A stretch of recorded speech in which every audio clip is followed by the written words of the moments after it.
A gas at 300 Kelvin expands from 0.1 liter to 0.5 liter against a constant external pressure of 2 bar. The work done by the gas is. तो अब आपसे पूछा गया है work done कितना होगा। अब यहाँ पे बच्चा प्रेशर बता दिया है, एक्सटर्नल प्रेशर। वर्क डन को निकालने का एक और फॉर्मूला होता है, भले आइसोथर्मल बोला गया है लेकिन यहाँ पे एक्सटर्नल प्रेशर की बात हुई है तो हम निकालेंगे कुछ ऐसे, ठीक है। अगर एक्सटर्नल प्रेशर दे दिया है तो फॉर्मूला हमेशा यही इस्तेमाल करना है, minus V external V2 minus V1 जो हमने पहले बात किया। तो यहाँ पर कितना हो जाएगा, -2। V2 कितना है, V2 एक्सपेंड्स फ्रॉम 0.1 टू 0.25, तो 0.25 माइनस पे 0.1 ये हो गया, तो ये बन जाएगा -2 इंटू 0.15, ठीक है। तो ये कितना आ गया, ये आ गया आपका 0.30। अब एक चीज का ध्यान देना है, ठीक है। आंसर देखो, आंसर जूल में दे रखा है, आंसर जूल किलो जूल में है।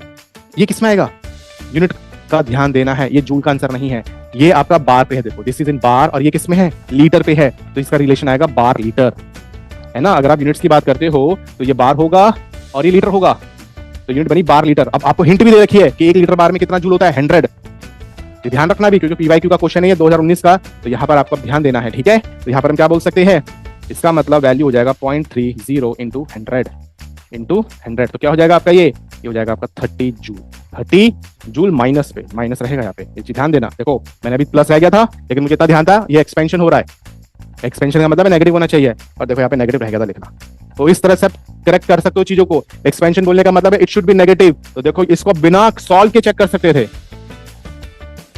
ये नहीं होगा पॉजिटिव है, ये नहीं होगा पॉजिटिव है, ये नहीं होगा पॉजिटिव है, एक ही नेगेटिव आंसर होगा। सॉल्व करो तो भी वही आंसर है। और अगर आपके कॉन्सेप्ट क्लियर है कि भाई एक्सपेंशन का मतलब होता है वर्क डन नेगेटिव, आपने ऑप्शन देखा सीधा टिक कर दिया, कुछ सॉल्व नहीं करना, ठीक है।